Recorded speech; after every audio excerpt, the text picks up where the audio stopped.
श्री शिवाय नमस्तुभ्यम। अगर आप भोलेनाथ के भक्त हैं, शिव भक्त हैं, तो इन बातों का 10 बातों का आपको ध्यान रखना अति आवश्यक है। और पूजा पाठ अगर आप करते हैं तो पूजा पाठ करते समय इन बातों का ध्यान हमेशा रखना चाहिए, नहीं तो आपको पूजा का कोई पूर्ण फल प्राप्त नहीं होता है। पहला है, घर में 2 शिवलिंग की पूजा नहीं करना चाहिए। पूजा स्थान पर 3 गणेश जी नहीं रखना चाहिए। आपकी पूजा के कमरे में जो है, अगर आप 2 शिवलिंग रखे हैं तो 2 शिवलिंग की पूजा एक साथ नहीं करनी चाहिए, एक ही रखनी चाहिए। और दूसरी बात कि गणेश जी की प्रतिमा जो है वह 3 नहीं रखना चाहिए, 1 हो या 2 हो, इससे ज़्यादा नहीं रखना चाहिए। शालिग्राम जी की बेटियां जितनी छोटी हो उतनी ही ज़्यादा फलदायक और शुभ होती है।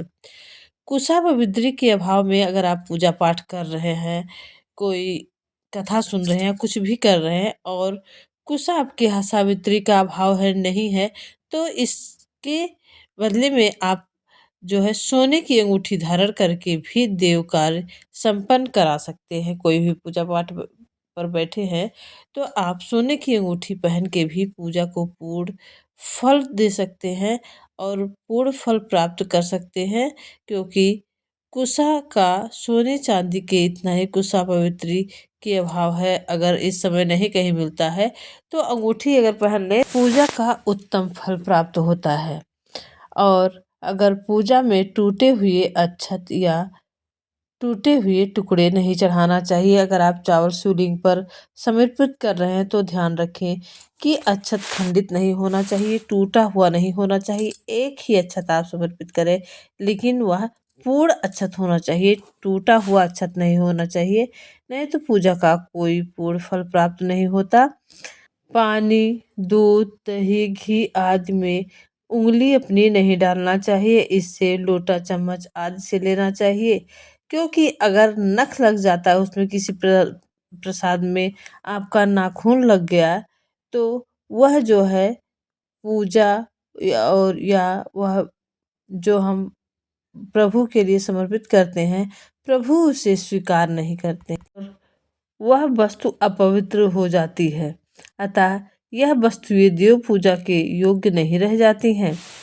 आगे है, पंचामृत आदि नहीं डालना चाहिए, क्योंकि यह मदिरा के समान होता है। आचमन 3 बार करने का विधान है। ऐसा करने से त्रिदेव ब्रह्मा विष्णु महेश प्रसन्न होते हैं। दाहिने कान का स्पर्श करने पर भी आचमन के तुल्य माना जाता है। अंगूठी धारण करके भी देव कार्य किया जाता है। अगर आपके पास कुशा नहीं है जो पंडित जी देते हैं आपको पहनने के लिए, अभाव है, तो ऐसे में सोने की अंगूठी पहनकर भी पूजन का पूर्ण फल प्राप्त कर सकते हैं। मांगल कार्यों में कुमकुम का तिलक प्रशस्त माना जाता है। पूजा में टूटे हुए अक्षत के टुकड़े नहीं चढ़ाना चाहिए। तांबे के बर्तन में दूध, दही या पंचामृत आदि नहीं डालना चाहिए, क्योंकि वह मदिरा समान हो जाते हैं।